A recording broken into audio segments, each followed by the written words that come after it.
The wagon wheel hit a rock, and Penelope Lancaster went flying off the back like a sack of flour tossed by an impatient baker. She landed hard in the dusty Colorado road, her green traveling dress billowing around her, one boot flying clean off her foot to land several yards away. The merchants and townsfolk who had been walking alongside the wagon train burst into laughter, and old Mrs. Henderson wheezed between chuckles, "Lord have mercy, that girl is clumsy as a newborn foal." Penelope pushed herself up on her elbows, her face burning hotter than the August sun beating down on them. Dirt covered her from head to toe, and she could taste grit between her teeth. This was the third time she had fallen since they had left Denver 2 days ago, and the teasing was getting worse with each mishap. Her aunt would be mortified when she finally arrived in Palisade, assuming Penelope survived the journey without breaking her neck. Before she could attempt to stand, a shadow fell across her, blocking out the sun. She looked up and up, past worn leather boots, past buckskin pants that strained against muscular thighs, past a broad chest covered in a simple cotton shirt with the sleeves rolled up to reveal forearms thick with muscle and bronzed by the sun, until she finally met a pair of intense gray eyes set in a face that looked like it had been carved from the very mountains that surrounded them. "You hurt?" The voice was deep, rumbling like distant thunder across the peaks. No, I do not think so," Penelope managed, her breath catching not from the fall, but from the sheer presence of the man towering above her. His dark brown hair fell past his shoulders, tied back loosely with a leather cord, and a thick beard covered his jaw. He looked wild, untamed, like he belonged more to the wilderness than to civilization. Without waiting for further response, he bent down and scooped her up as if she weighed nothing at all. His hands were calloused and warm, one supporting her back and the other beneath her knees. Penelope let out a small gasp and instinctively grabbed his shirt, her fingers clutching the rough fabric. Up close, she could smell pine and leather, and something else, something earthy and masculine that made her head spin more than the fall had. "I can walk," she protested weakly, though she made no real effort to escape his hold. "Sure you can," he said, and she detected the faintest hint of amusement in his voice. He carried her to the side of the road where a fallen log provided a makeshift seat and set her down with surprising gentleness. "Stay put." He strode over to where her boot lay in the middle of the road, picked it up, and returned to her. Then, to her complete astonishment, he knelt before her, took her stockinged foot in his large hand, and slid the boot back on with a care that seemed at odds with his rough appearance. "Thank you," Penelope whispered, suddenly unable to find her voice. He nodded once, rose to his full height, which had to be well over 6 feet, and walked back toward a massive horse that stood waiting patiently by the tree line. The animal was as impressive as its owner, a bay stallion with intelligent eyes and a coat that gleamed in the sunlight. "Wait!" Penelope called out, standing too quickly and immediately wobbling. His hand shot out and steadied her before she could fall again, his reflexes lightning fast. "I do not even know your name."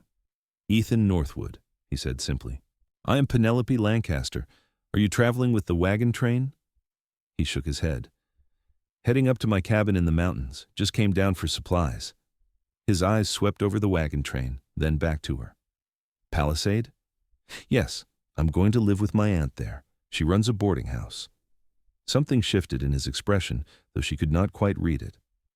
"Martha Lancaster? You know her?" "Everyone knows Martha. Good woman." He released her arm slowly, as if testing whether she would remain upright. "Watch your step, Miss Lancaster. Roads get rougher from here." Before Penelope could respond, he swung up onto his horse with easy grace and rode off, disappearing into the pine trees that lined the road. She stood staring after him long after he had vanished, her heart beating strangely fast in her chest. "That was Ethan Northwood," said a voice beside her. Penelope turned to find a young woman about her own age, with blonde hair and friendly blue eyes. "I am Caroline Morris. My husband and I are heading to Palisade, too." "Is he well known in these parts?"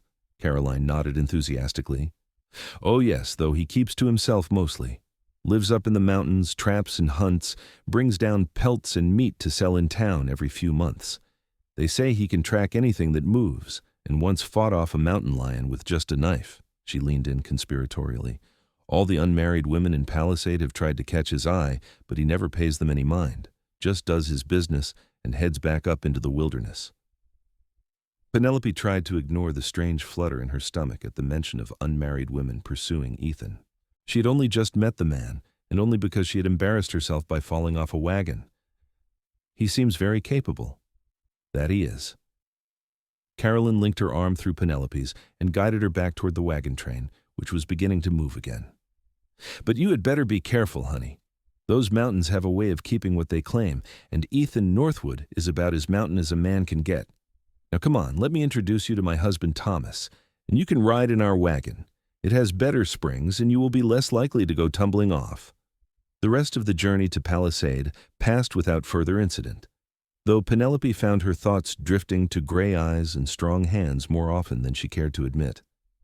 Caroline chattered pleasantly about the town, explaining that it sat in a valley along the Colorado River, surrounded by mesas and mountains, with orchards that would soon be heavy with peaches and apples. The land was still raw and wild, settled barely 15 years ago, but it was growing.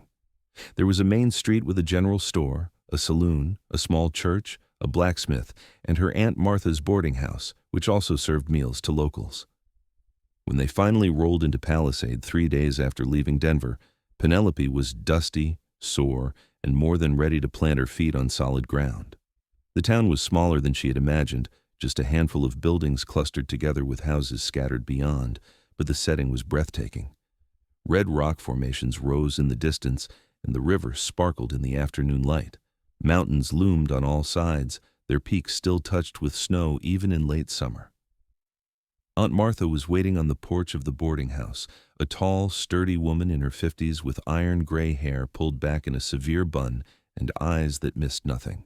She swept Penelope into a fierce hug the moment she climbed down from the wagon, and only then did Penelope realize how much she had needed that embrace. "Let me look at you," Martha said, holding her at arm's length. "You have your mother's eyes. Lord, how I miss my sister." Penelope felt tears prick her eyes. Her mother had died 6 months ago, taken by pneumonia during a harsh Boston winter, and her father had followed just 2 months later, his heart simply giving out from grief. At 21 years old, Penelope had found herself alone in the world except for this aunt she had never met, who had immediately written and insisted she come west. "I'm so grateful you took me in," Penelope said softly. "Nonsense. You are family. This is your home now." Martha picked up one of Penelope's bags as if it weighed nothing. "Come inside. I have a room all ready for you, and supper will be on the table in an hour. You can meet the boarders then." The boarding house was neat and clean, if simple, with whitewashed walls and sturdy furniture built to last. Penelope's room was on the second floor, small but comfortable, with a window that overlooked the main street. She unpacked her few belongings, washed the travel dust from her face and hands, and changed into a fresh dress of pale blue cotton. When she came downstairs, she found the dining room filled with people. There were 2 miners, brothers named Jack and Samuel, who worked a claim up in the hills, a scholarly man named Mr. Peterson, who was writing a book about the geology of the region, a widow named Mrs. Chen, who did laundry and mending, and a young cowboy named Billy, who worked at one of the nearby ranches. They all welcomed Penelope warmly, and the meal was hearty and delicious, but she found herself distracted, her mind wandering to a certain mountain man. Over the following weeks, Penelope settled into life in Palisade. She helped Aunt Martha with the cooking and cleaning, served meals to the boarders, and began to make friends in town. Carolyn Morris introduced her around, and soon she knew the shopkeepers, the minister's wife, and most of the other young women her age. They were kind, if a bit curious about the Eastern girl who had come west, and they included her in their sewing circles and church socials. But Penelope could not quite shake her natural clumsiness. She tripped over her own feet at least once a day. She dropped dishes, stumbled on stairs, and once fell directly into the horse trough on Main Street, emerging soaked and mortified while half the town looked on. The teasing was good-natured, but constant. "Clumsy as a newborn foal," old Mr. Henderson said with a chuckle, helping her out of the trough. "That girl could trip over air itself," added Mrs. Yates from the general store. Penelope tried to laugh along, but sometimes, alone in her room at night, she felt the weight of being different, of not quite fitting in. In Boston, she had been able to hide behind social conventions and structured days. Here, where life was rougher and more physical, her lack of grace was on constant display. September arrived, bringing cooler temperatures and the first hints of autumn color to the aspens on the mountain slopes. Penelope was walking back from the general store one afternoon, her arms full of supplies for the boarding house, when her foot caught on an uneven board in the sidewalk. She pitched forward, certain she was about to land face first in the dirt and scatter flour and sugar all over Main Street. Instead, strong arms caught her, steadying her before she could fall. The supplies shifted but did not drop, held secure by those same capable hands. "Careful," rumbled a familiar deep voice. Penelope looked up into gray eyes she had not seen since that day on the road over a month ago. Her heart did a strange little skip. "Mr. Northwood." "Miss Lancaster." He made sure she had her balance before releasing her, though his hands lingered a moment longer than strictly necessary.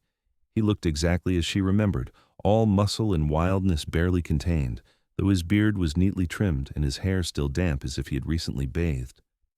"Still finding ways to meet the ground, I see." She felt her face flush. "I seem to have a talent for it. A dangerous talent in this country." His eyes were serious now, searching her face. "You could get hurt." "I'm more careful in the mountains than in town," she said, then immediately wondered why she felt the need to defend herself to this man. "You go into the mountains?" Something flickered in his expression, though whether it was concern or disapproval, she could not tell. "Just short walks, gathering wildflowers, nothing too adventurous." He was silent for a moment, then nodded slowly. "If you are going to walk those trails, you need proper boots. Those city shoes will get you killed." He gestured to her delicate leather boots, which were indeed showing significant wear from the rough terrain. "I cannot exactly afford new boots at the moment," Penelope admitted.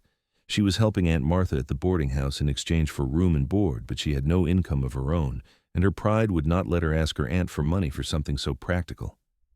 Ethan studied her face for another long moment, then said, "Come with me."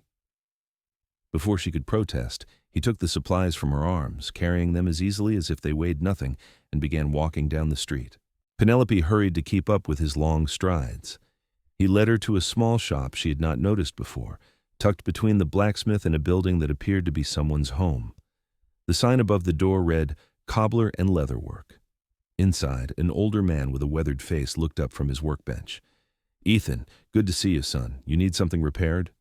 "Tom, this is Miss Lancaster. She needs boots, proper mountain boots." Ethan set Penelope's supplies on the counter. "Can you fix her up?" Tom came around the counter and studied Penelope's feet with a professional eye. "Sure can. I will need to take measurements, and it will take about a week to make them proper." "Good." Ethan pulled out a leather pouch from his belt and counted out coins onto the counter. "Wait," Penelope protested. "I cannot let you pay for my boots." "Consider it a loan," Ethan said, his tone brooking no argument. "Pay me back when you can, but you are not going into the mountains in those city shoes. I would not be able to live with myself if you got hurt because you did not have proper gear."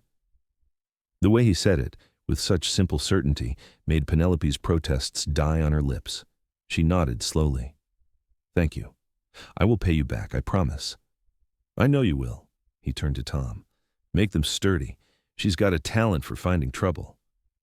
Tom chuckled and began taking measurements of Penelope's feet, and she tried not to think about how this was the second time Ethan Northwood had handled her feet, albeit indirectly.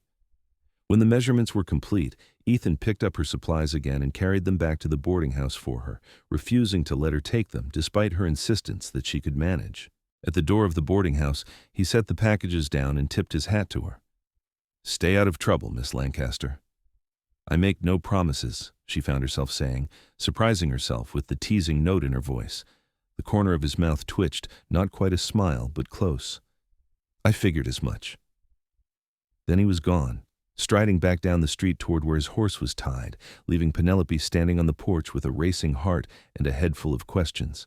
Aunt Martha appeared in the doorway, her shrewd eyes moving from Penelope to Ethan's retreating form. "Was that Ethan Northwood?" "Yes, I nearly fell and he caught me. Then he bought me new boots." Martha's eyebrows rose nearly to her hairline. "Did he now? That is interesting." "It is not what you think. He said it was a loan."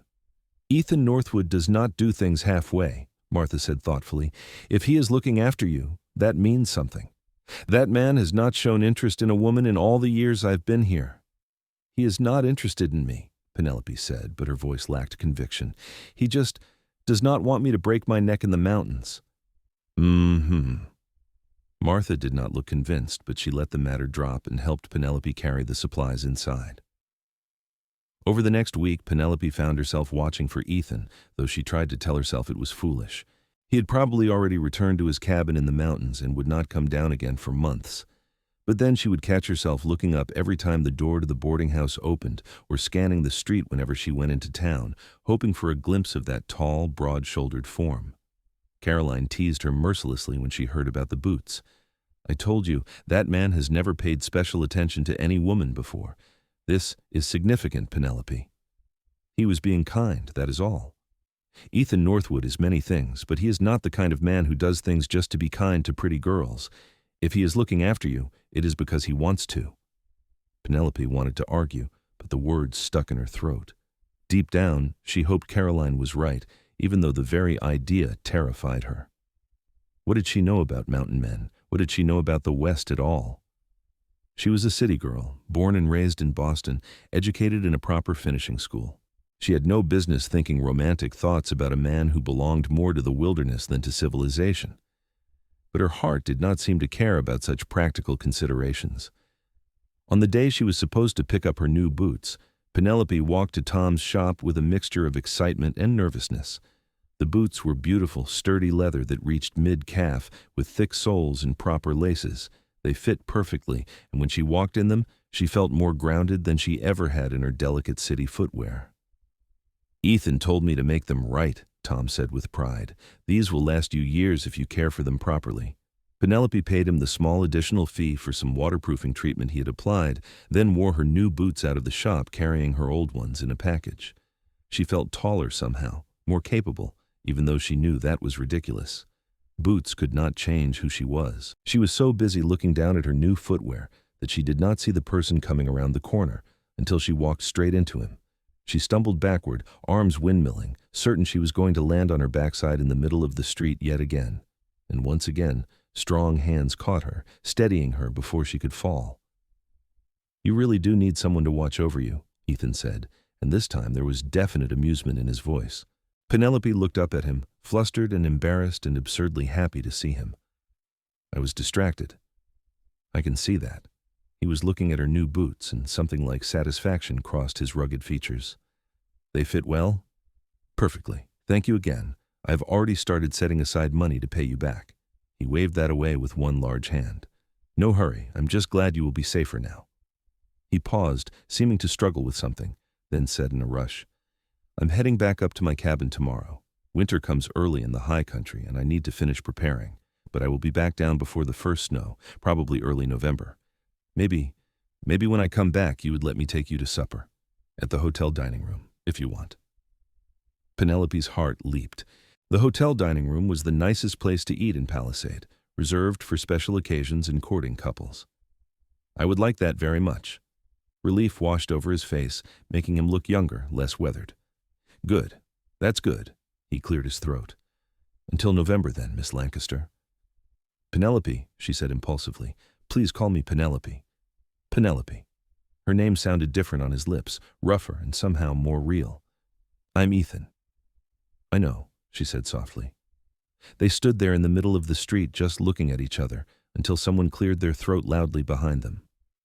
Ethan stepped back, tipping his hat to her once more, and then he was gone, disappearing around the corner as if he had never been there at all.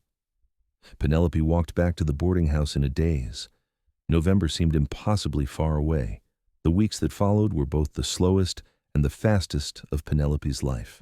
She threw herself into her work at the boarding house, learning to cook the hearty meals that the boarders preferred, scrubbing floors until they gleamed, and helping Aunt Martha with the endless laundry that came with housing 6 people.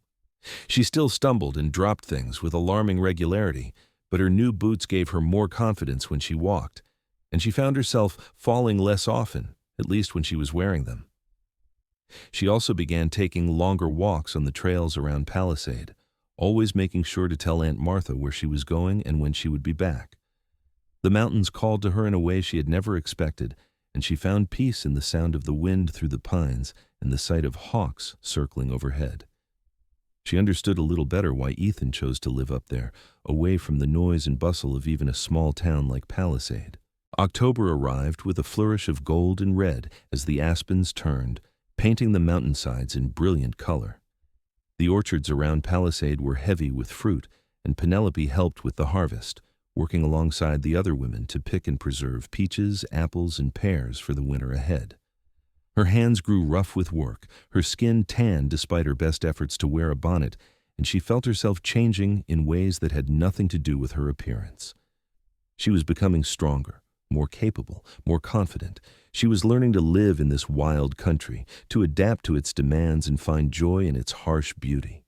And through it all, thoughts of Ethan lingered in the back of her mind like a sweet secret she hugged close to her heart.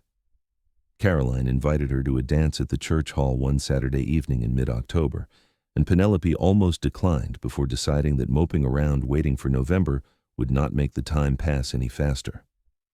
She wore her best dress, a deep green silk that had belonged to her mother, and let Caroline arrange her auburn hair in an elaborate style that made her feel almost pretty.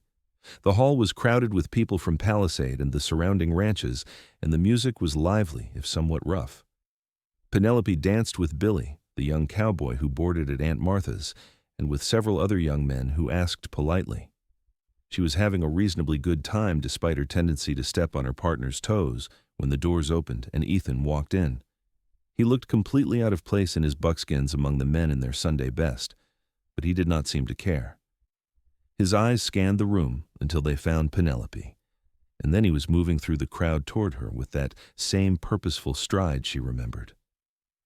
"You are supposed to be in the mountains," she said when he reached her, her heart pounding so hard she was sure everyone could hear it. "I was." He glanced around at the curious faces watching them, then back to her. "But I could not stop thinking about you up there. Figured I would come down early, make sure you were all right." The honesty in his voice took her breath away. Around them, she could hear the whispers starting, but she did not care. "I have been well, though I have missed talking to you." "Dance with me," he said, and it was not quite a question. She placed her hand in his, and he led her onto the floor just as a slower song began. He held her properly, respectfully, but she could feel the strength in his hands, the solid warmth of him. They moved together, and for once Penelope did not stumble, did not trip over her own feet. It was as if his presence steadied her, grounded her in a way nothing else ever had. "You are different," he said quietly, his eyes searching her face. "Stronger." "This country changes people," she replied. "I am not the same woman who fell off that wagon in August." "No," he agreed, "but you are still clumsy as a newborn foal." She laughed, surprising herself. "I suppose some things never change." "I do not mind," he said, and the tenderness in his voice made her throat tight. "Gives me an excuse to catch you." They danced 2 more songs before propriety demanded they separate, but Ethan did not leave the hall. He stood against the wall, his eyes following Penelope wherever she went, and no other man dared ask her to dance after that. When the evening ended, he walked her back to the boarding house, the two of them moving slowly through the cool October night. "Will you stay in town for a while?" Penelope asked when they reached the porch. "A few days. I need to get some supplies, talk to the trader about my furs." He hesitated, then added, "And I wanted to spend some time with you, get to know you better, if that is all right." "That's more than all right." He smiled then, a real smile that transformed his entire face, and Penelope felt something shift in her chest, settling into place like a key turning in a lock. True to his word, Ethan spent the next 3 days in Palisade, and Penelope saw him every day. He took her on walks along the river, showing her how to identify animal tracks and edible plants. He taught her which berries were safe and which would make her sick, how to read the weather in the clouds, how to move quietly through the forest. And they talked about everything and nothing, sharing stories of their lives. She learned that he had come west when he was 18, running from a tragedy in his past that he did not elaborate on, and she did not push. He had spent years learning the mountains, making mistakes and surviving them, until the wilderness had become his home in a way no town ever could. He was 32 now, weathered by sun and wind and hard living, but there was a gentleness in him that most people never saw. He learned that she had been a disappointment to her Boston society mother for most of her life, too clumsy for proper dancing, too curious about books and ideas, too outspoken for a well-bred young lady. That her parents had loved her despite her shortcomings, and that their deaths had broken something in her that she was only now beginning to heal. That she had been terrified to come west, but also, secretly, relieved to escape the confines of a life that had never quite fit. "You belong here," Ethan said on their last walk before he had to return to his cabin. They were standing on a bluff overlooking the valley, the late afternoon sun turning everything golden. "In this country, I mean. You have got the spirit for it, even if you have not found your footing yet." "I still fall down at least twice a day," Penelope pointed out. "You get back up every time." He turned to look at her, his expression serious. "That's what matters in the West, not whether you fall, but whether you keep getting up."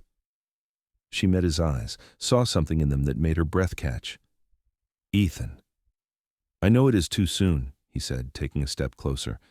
"I know you have only been here a few months, and we have only just started getting to know each other, but I need to say this before I lose my nerve. I've been alone for a long time, Penelope. Chosen to be alone because I never met anyone who made me want to be anything else, until you fell off that wagon and looked up at me with dirt on your face and fire in your eyes." Penelope's heart was racing now, her whole body trembling. "I have never met anyone like you either. I did not know men like you existed outside of books." "I am no hero," he said roughly. "I am just a man who lives in the mountains and sells furs to get by. I cannot offer you fancy things or an easy life. My cabin is small and the winters are hard, and you would be miles from town most of the year." "Are you asking me something?" Penelope whispered. "Not yet." He raised one hand and cupped her cheek, his calloused palm warm against her skin. "But I am going to. When I come back down in November, I am going to ask you properly. I just wanted you to know, so you can think about it. Think about whether you could be happy with a man like me, in a place like that." "I do not need to think about it," Penelope said, her voice stronger now. "I already know my answer. Tell me anyway when I come back. Give yourself time to be sure." His thumb brushed across her cheekbone, gentle despite his rough exterior. "You deserve someone who can give you everything." "I do not want everything," she said fiercely. "I want you." His eyes darkened, and for a moment she thought he might kiss her, but instead he stepped back, letting his hand fall away. "November," he said, his voice rough with emotion. "I will be back in November, and we will talk properly then." He left the next morning before dawn, and Penelope watched from her window as he rode out of town, his figure growing smaller and smaller until he disappeared into the pine trees. The house felt emptier without him. The whole town felt emptier, and she understood with crystal clarity that she had fallen completely and irrevocably in love with Ethan Northwood. The next few weeks dragged by with agonizing slowness. Penelope went about her duties mechanically, her mind always half in the mountains, wondering what Ethan was doing, whether he was safe, whether he was thinking of her as constantly as she thought of him. Aunt Martha watched her with knowing eyes, but said nothing, just gave her extra tasks to keep her busy and occasionally patted her shoulder in wordless sympathy. Caroline was not so restrained. "You have got it bad," she declared one afternoon when they were working together in the boarding house kitchen, peeling potatoes for dinner. "That man has completely captured your heart." "Is it that obvious?" "Only to anyone with eyes," Caroline grinned. "But I'm happy for you, truly. Ethan's a good man, even if he's a bit rough around the edges, and the way he looks at you, like you are the only thing in the world that matters, well, that is something special." "What if he changes his mind?" Penelope voiced the fear that had been nagging at her. "What if he gets back to his cabin and realizes that he does not want to be tied down after all?" "That is not going to happen," Caroline said firmly. "I have lived here for 3 years, and I have never seen Ethan act the way he acts around you. He is smitten, Penelope. Absolutely smitten." Penelope wanted to believe her, but doubt was a persistent companion. She was clumsy, impractical, a city girl who barely knew how to survive in the wilderness. What if Ethan realized that she would be more burden than help in his mountain cabin? What if he came to resent her inability to do simple tasks without falling over her own feet? The first snow came in early November, light flurries that dusted the mountains but melted by afternoon in the valley. Penelope stood on the porch of the boarding house, watching the fat flakes drift down, and wondered if Ethan was watching the same snow from his cabin. The urge to see him was a physical ache in her chest, so strong it almost hurt. 2 days later, on a crisp morning with frost covering the ground, Penelope was carrying water from the pump behind the boarding house when her boot hit a patch of ice. Her feet flew out from under her and she went down hard, the bucket flying from her hands and water splashing everywhere. She lay there for a moment, stunned and bruised, staring up at the cloudless blue sky. And then Ethan's face appeared above her, his expression a mixture of concern and exasperation. You would think by now you would learn to watch where you are going. "You are back," Penelope breathed, and suddenly the pain from her fall did not matter at all. "I'm back." He scooped her up off the frozen ground, cradling her against his chest. "And you are half frozen. How long have you been lying here?" "Only a minute. I just fell." "Of course you did." But there was no mockery in his voice, only affection. He carried her inside, calling out for Martha, who appeared from the kitchen with a dish towel in her hands. "Ethan Northwood, what did you do to my niece?" "Nothing. She fell on the ice. I just found her." He set Penelope down in a chair by the fire, then crouched in front of her, his hands running over her arms and legs with professional efficiency. "Anything broken? Does anything hurt badly?" "I am fine," Penelope insisted, though she could already feel bruises forming. "Just clumsy as always." "Clumsy as a newborn foal," Aunt Martha said, but her tone was fond. She brought over a blanket and draped it around Penelope's shoulders. "I will make tea. Ethan, you staying for breakfast?" "If you are offering." "I am. Lord knows this girl needs someone to keep her upright." Martha disappeared back into the kitchen, and Penelope realized with some amusement that her aunt was deliberately giving them privacy. Ethan pulled up another chair and sat down facing her, his knees almost touching hers. His eyes were serious, searching her face. "I have been thinking about you every day since I left." "I have been thinking about you too," Penelope admitted. "The cabin was too quiet. I kept expecting to hear your voice, kept turning around, thinking you would be there." He reached out and took her hands in his calloused fingers gentle. "I have lived alone for 14 years, Penelope, and I was content with it. But 3 days in your company ruined me for solitude. I do not want to go back up there without you." "Then do not," she whispered. "Is that your answer? You have thought about what I said, about what life would be like?" "I have thought about nothing else." Penelope squeezed his hands. "I know it will be hard. I know I'm not practical or skilled in the ways that a mountain wife should be. I will probably burn dinner and fall down and be a terrible burden to you." "You could never be a burden." "Let me finish." She took a deep breath. "I am not perfect, Ethan. I will never be graceful or elegant or any of the things a proper woman should be. But I am strong in other ways. I learn quickly, and I do not give up, and I love you with my whole heart. If you can accept me as I am, with all my flaws, then yes. My answer is yes." The smile that spread across his face was like the sun breaking through clouds. "I do not want you to change. I love you exactly as you are. Your clumsiness, your stubbornness, your courage, all of it." He stood, pulling her up with him, and suddenly his arms were around her, and she was pressed against the solid warmth of his chest. "I will catch you every time you fall, Penelope.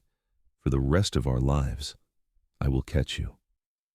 And then he was kissing her, and Penelope felt her whole world narrow down to this moment, this man, this feeling of coming home. His lips were warm despite the cold morning, his beard softer than she had expected, and she melted into him, her arms winding around his neck. When they finally broke apart, both breathing hard, Ethan rested his forehead against hers. "Marry me," he said. "Soon. I do not want to wait." "Neither do I." "Good." He kissed her again, quick and fierce. "I will talk to the minister today, see how soon he can do it, and I need to get you a ring, and we will need supplies for the winter, enough for 2, and I should probably fix up the cabin, make it more comfortable for you." Penelope laughed at his sudden nervous energy. "Ethan, stop. The cabin is fine. I do not need a fancy ring. All I need is you." "You are going to get more than that," he said stubbornly. I might be a mountain man, but I know how to take care of my wife." The word wife sent a thrill through her. His wife. She was going to be Ethan Northwood's wife. Aunt Martha returned with tea and breakfast, and over the meal they made plans. The minister could perform the ceremony in 3 days, giving them time to get the necessary supplies and make preparations. Penelope would wear her mother's green silk dress, and Caroline had already agreed to stand up with her. Ethan would wear his best clothes, which meant buckskins that were only slightly worn, and a clean shirt. It was not going to be a fancy Boston wedding with hundreds of guests and elaborate decorations. But as Penelope looked across the table at Ethan, saw the way his eyes crinkled when he smiled at her, felt the solid certainty of his presence, she knew it would be perfect.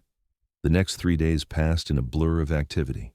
Penelope helped Aunt Martha prepare food for a small celebration after the ceremony.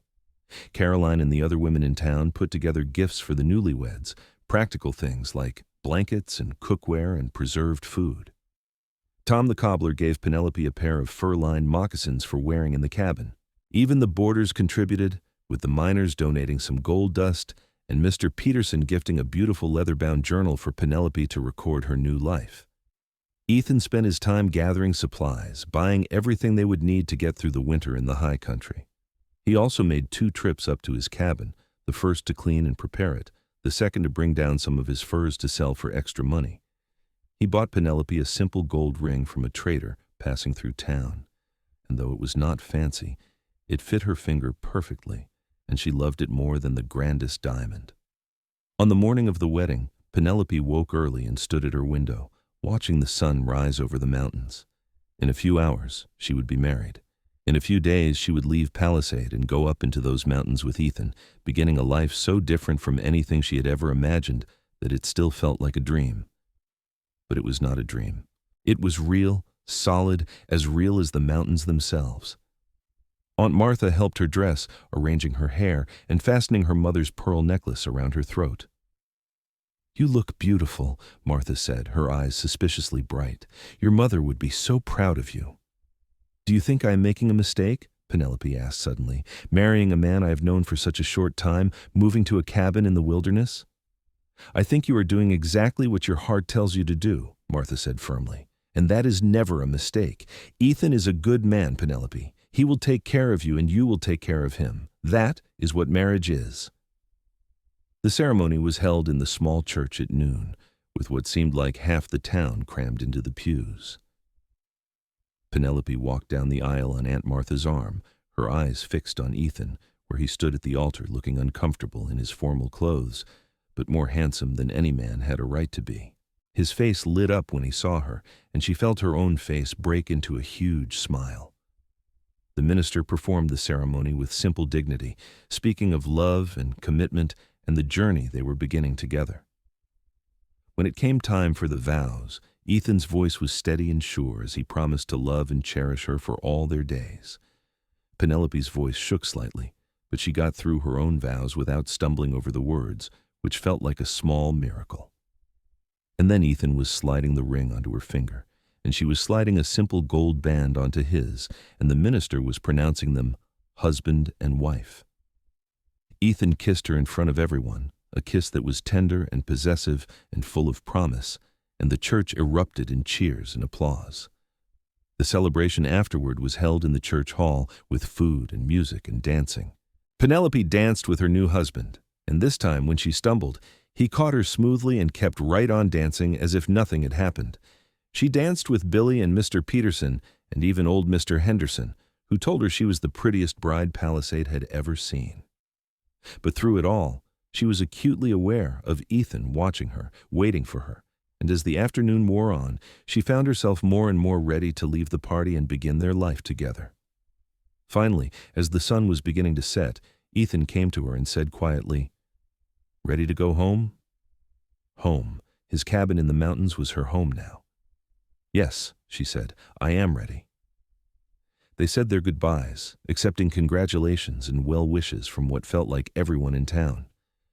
Aunt Martha hugged Penelope fiercely and whispered, "You come visit in the spring, you hear me? I want to know how you are doing." "I promise," Penelope said, her throat tight with emotion. Ethan had 2 horses waiting, his big bay stallion and a gentler mare that he had bought specifically for Penelope. He helped her mount, showing her how to sit properly in the saddle, and she was grateful for the riding lessons Caroline had given her over the past few weeks. They rode out of Palisade as the sun set, painting the sky in shades of orange and pink and purple, and Penelope did not look back. The trail climbed steadily into the mountains, winding through pine forests and across rushing streams. It was cold this high up, and Penelope was glad for the warm cloak Aunt Martha had insisted she take. The journey took several hours, and by the time they reached Ethan's cabin, full darkness had fallen and the stars were brilliant overhead. The cabin was larger than Penelope had expected, built of sturdy logs with a stone chimney and a covered porch. Smoke rose from the chimney, and when Ethan opened the door, warmth spilled out. He had come up the day before and prepared everything, building up the fire and making sure the cabin was comfortable.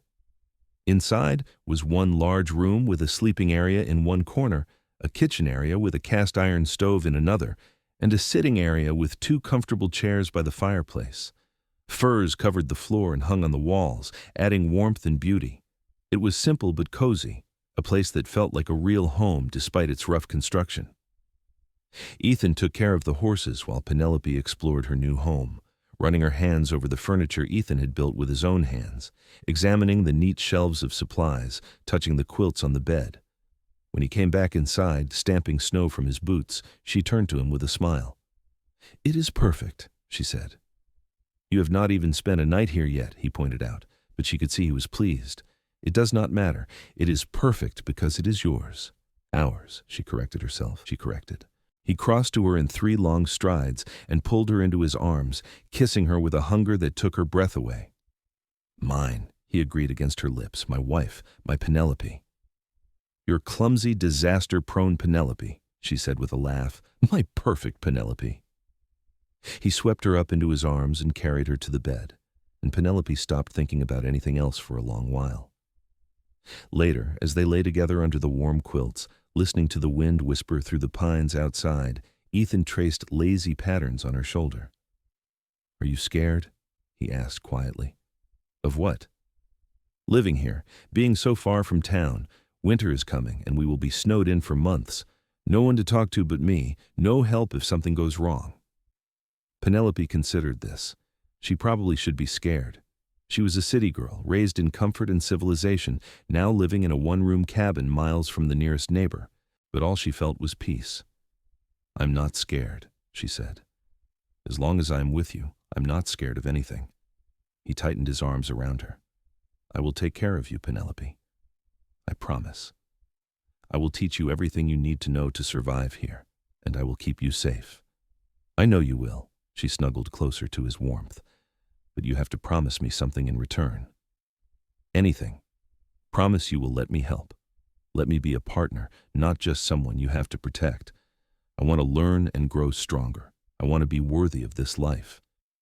"You are already worthy." But he nodded against her hair. "I promise. We will be partners in everything." The winter that followed was both harder and more wonderful than Penelope could have imagined. The snow started falling in late November and did not stop until April. Some days it was impossible to even open the door because the drifts were so high, and Ethan had to tunnel through to reach the shed where they kept the horses and supplies. But Ethan was a patient teacher, and Penelope was a determined student. He taught her how to cook over the wood stove, how to make bread and stew and johnny cakes. He showed her how to tan hides, how to mend clothes and make new ones from buckskin, how to preserve meat and ration supplies so they would last until spring. He taught her to shoot, spending hours helping her practice with his rifle until she could hit a target more often than not. And she fell down, constantly. She tripped over the threshold, slipped on icy patches near the door, stumbled over her own feet while carrying wood. But every single time, Ethan was there to catch her, his strong hands steady and sure, his voice amused but never mocking. "You really are clumsy as a newborn foal," he said one afternoon, after she had tripped over absolutely nothing and he had caught her before she could face plant into the woodpile. "I know," she sighed. "I'm sorry. You must get tired of constantly saving me from myself." "Never." He set her back on her feet and kissed her forehead. "I like catching you. Gives me an excuse to hold you." Despite her clumsiness, Penelope grew stronger and more capable as the winter progressed. She learned to read the weather, to anticipate storms by the behavior of the animals and the feel of the air. She learned to move quietly through the snow, to track rabbits and deer, to set snares. She learned to love the silence of the mountains, broken only by the whisper of wind and the call of birds. And she learned what it meant to be truly loved by a good man. Ethan was patient with her mistakes, supportive of her efforts, passionate in his affection. He talked to her, really talked, sharing his thoughts and dreams in a way he said he had never done with anyone else. They spent long evenings by the fire, reading aloud from the books she had brought, playing cards, and just enjoying each other's company. By the time spring arrived, bringing green shoots pushing through the melting snow and the return of birdsong, Penelope felt like a different person from the city girl who had fallen off a wagon the previous August. She was tanned and strong, her hands calloused from work, her body lean and healthy. She could shoot straight, cook a decent meal, and survive in the wilderness. She still fell down regularly, but she had learned to laugh about it, to pick herself up, and to appreciate the strong arms that were always ready to catch her. In late April, when the trails were finally passable again, they rode down to Palisade together. The town greeted them with joy, and Aunt Martha cried when she saw how healthy and happy Penelope looked. Caroline squealed and hugged her and demanded to know everything about life in the mountains. "It is hard," Penelope admitted as they sat together in Martha's kitchen, shelling peas for supper. "Harder than anything I have ever done. But I love it, Caroline. I love the mountains, the quiet, the beauty of it all. And I love being with Ethan, just the two of us." "You are glowing," Caroline observed. "Marriage agrees with you." Penelope blushed but did not deny it. Marriage did agree with her, more than she ever could have imagined. They spent a week in Palisade, restocking supplies and visiting with friends. Ethan sold his winter furs and bought gifts for Penelope, including a beautiful set of hairbrushes and a bolt of fabric for making new dresses. They attended church on Sunday, and afterward the minister's wife pulled Penelope aside. "I wanted to tell you," she said quietly, "that you have given hope to a lot of the young women in this town. They see that you found love despite your difficulties, despite being different, and it makes them believe that they can find it too. You are an inspiration, my dear." Penelope was moved to tears by this unexpected kindness. She had never thought of herself as inspiring to anyone. When they finally rode back up into the mountains, heading home to their cabin, Penelope realized that she was eager to return. Palisade was nice to visit, but the mountains were where she belonged now. The cabin, with its one room and simple furnishings, was more home to her than the fancy Boston house she had grown up in had ever been. Summer in the high country was glorious. The meadows exploded with wildflowers, and Penelope spent hours gathering them, learning their names and uses from Ethan. Some could be eaten, some were medicinal, and some were just beautiful. She pressed the prettiest ones in the journal Mr. Peterson had given her, recording her life in words and flowers. Ethan taught her to fish in the crystal-clear mountain streams, and she proved to have a natural talent for it, much to his amusement. They rode together through the high passes, exploring valleys that probably had never seen human footprints before. He showed her beaver ponds and elk herds and a family of foxes that lived near the cabin. They made love under the stars on warm nights, and she fell asleep in his arms, feeling more at peace than she ever had in her life. In July, Penelope began to suspect that she was pregnant. She waited another month to be sure before telling Ethan, worried about how he would react. They had not discussed children, and she did not know if he wanted them. But when she finally worked up the courage to tell him one evening as they sat on the porch watching the sunset, his reaction left no doubt. His eyes widened, then filled with such joy that it took her breath away. He pulled her into his lap, holding her carefully as if she might break, his face buried in her hair. "A baby," he whispered, his voice thick with emotion. "Our baby. Penelope, you have given me everything, everything I never knew I wanted." "You are happy?" she asked, needing to hear him say it. "Happy does not begin to cover it." He pulled back so he could look at her face. "Are you? This is going to be hard having a baby up here. We should probably go down to Palisade a month or so before the baby comes. Stay with your aunt so you can be near the doctor." "I am incredibly happy," Penelope said. "And yes, we can go to Palisade when the time comes. But I'm not scared, Ethan. Not with you beside me. The rest of the summer and fall passed peacefully. Penelope's belly grew round, and Ethan treated her like spun glass, constantly worried that she would fall and hurt herself or the baby.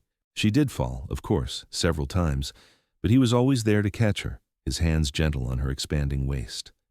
They went down to Palisade in early March, just as the snows were beginning to melt, and took up residence in Aunt Martha's boarding house. The baby came in early April, after a long and difficult labor that had Ethan pacing the hallway like a caged wolf until the doctor finally let him in to meet his son. Penelope held the tiny, perfect baby in her arms and looked up at her husband through exhausted tears. "We have a son."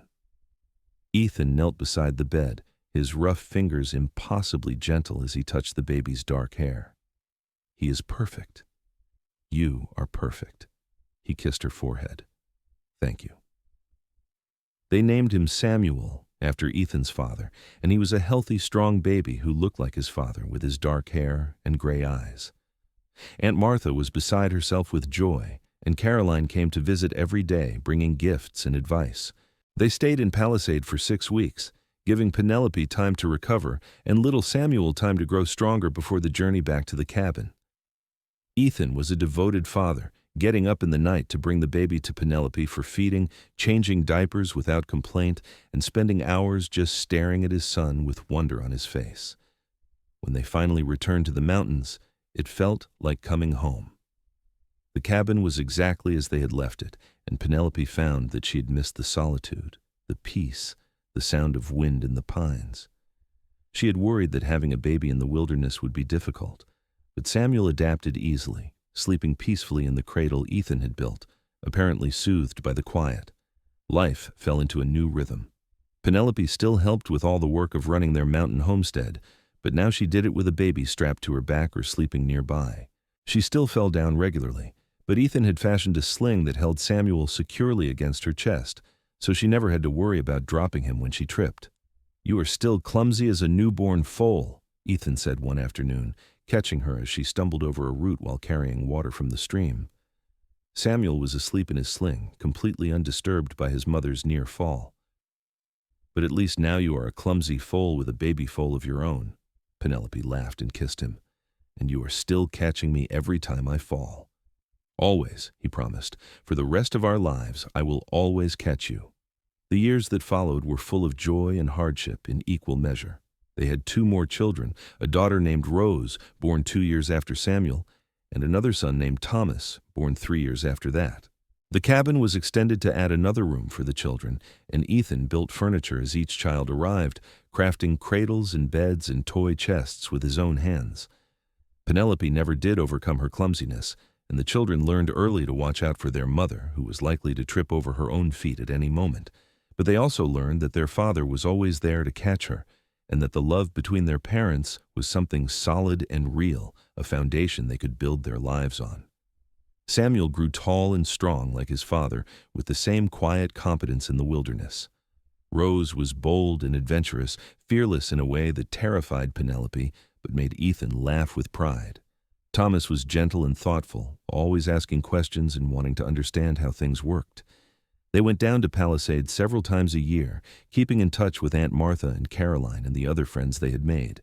The town grew over the years, adding new buildings and new people, but it never lost its frontier character. Ethan became known as the man to go to when someone was lost in the mountains or when a tracker was needed, and Penelope became known as the mountain man's wife, who could fall down on flat ground, but could also shoot straight and survive anything the wilderness threw at her. On their 10th wedding anniversary, Ethan took Penelope to the same bluff where he had first told her he loved her. The children were staying with Aunt Martha in town, giving them a rare night alone. They sat together watching the sunset, his arm around her shoulders, her head on his chest. "Do you ever regret it?" Ethan asked quietly. "Giving up your life in the city, marrying a mountain man, living in the wilderness?" "Never," Penelope said firmly. "Not for a single moment. This life, with you, is everything I never knew I wanted. You saved me, Ethan, not just from falling, but from a life that would have suffocated me." "You saved me too," he said. "I was so alone before you, Penelope. I did not even realize how alone until you came into my life. You and the children, you are my whole world." She turned in his arms so she could kiss him properly. "I love you. I have loved you since the moment you picked me up off that dusty road and looked at me like I was something precious instead of something broken." "You were never broken," Ethan said fiercely. "You were just in the wrong place. Here, in these mountains with me, you shine. You are the strongest person I know, and I am so grateful that you chose me." They made love under the stars, just as they had on their first summer together, and Penelope felt the same sense of rightness, of belonging, that she had felt then. This was where she was meant to be. This was her home. The years continued to pass, bringing changes both large and small. The children grew up, Samuel becoming a skilled tracker like his father, Rose marrying a rancher from the valley below, Thomas going to Denver to study engineering but always coming back to visit. Aunt Martha passed away peacefully in her sleep at the age of 78, and Penelope mourned her deeply, but was grateful for the years they had shared. Ethan's hair turned gray, then white, but he remained strong and vital, still trapping and hunting in the mountains he loved. Penelope's auburn hair showed streaks of silver, and her face gained lines from years of laughter and sun, but her green eyes still sparkled with the same fire that had caught Ethan's attention all those years ago on a dusty Colorado road. And she still fell down, regularly and spectacularly. But Ethan was always there to catch her, his reflexes still quick despite his age, his hands still strong and sure. It became a joke among their children and grandchildren, the way Grandma Penelope could trip over thin air, and Grandpa Ethan would somehow always be there to catch her before she hit the ground. On their 30th wedding anniversary, their children and grandchildren gathered at the cabin for a celebration. Samuel had taken over most of the trapping business, working in partnership with his father. Rose had 4 children of her own and another on the way. Thomas had married a woman from Denver and brought her to meet the family, a sweet girl who looked terrified by the wilderness but determined to fit in. After the meal, as everyone sat around talking and laughing, little Emma, Rose's youngest daughter, climbed into Penelope's lap. "Grandma, is it true that you fall down all the time?" "It is very true," Penelope admitted with a laugh. "I am clumsy as a newborn foal, your grandfather always says." "But Grandpa always catches you," Emma said solemnly. "Mama said he has caught you every time you have stumbled for 30 years. "That he has, sweetheart, every single time." "That is because I love your grandmother," Ethan said, reaching over to take Penelope's hand. Even after 30 years, his touch still made her heart skip.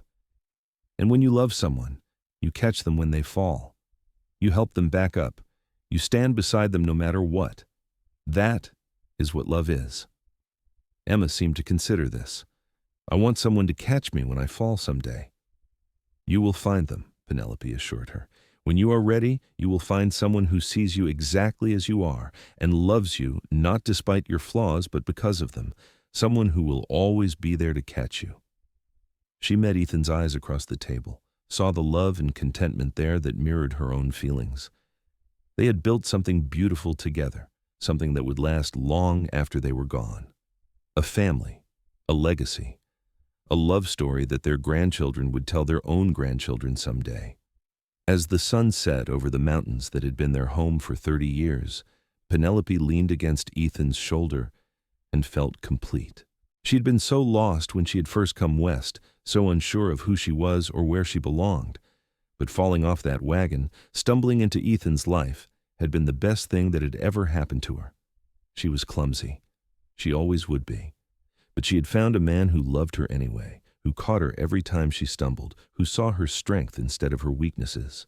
And together, they had built a life in the wild mountains of Colorado that was rich and full and more wonderful than anything she could have imagined in those early days. The stars came out one by one, brilliant against the darkening sky, and somewhere in the distance, a wolf howled. The children eventually went to bed, settling down in the cabin and in tents pitched outside. Ethan and Penelope sat alone on the porch, wrapped in a blanket, watching the night deepen. "Happy anniversary," Ethan murmured, kissing her temple. "Happy anniversary," Penelope replied. "Here is to 30 more years of you catching me when I fall." "And 30 more years of falling in love with you every single day," Ethan added. They sat in comfortable silence, two people who had found each other against all odds, who had built a life together in one of the wildest, most beautiful places on earth. Penelope knew that tomorrow she would probably trip over something, and Ethan would be there to catch her. The day after that, and the day after that, for as long as they both lived. That was their story, their truth, their love. And it was perfect.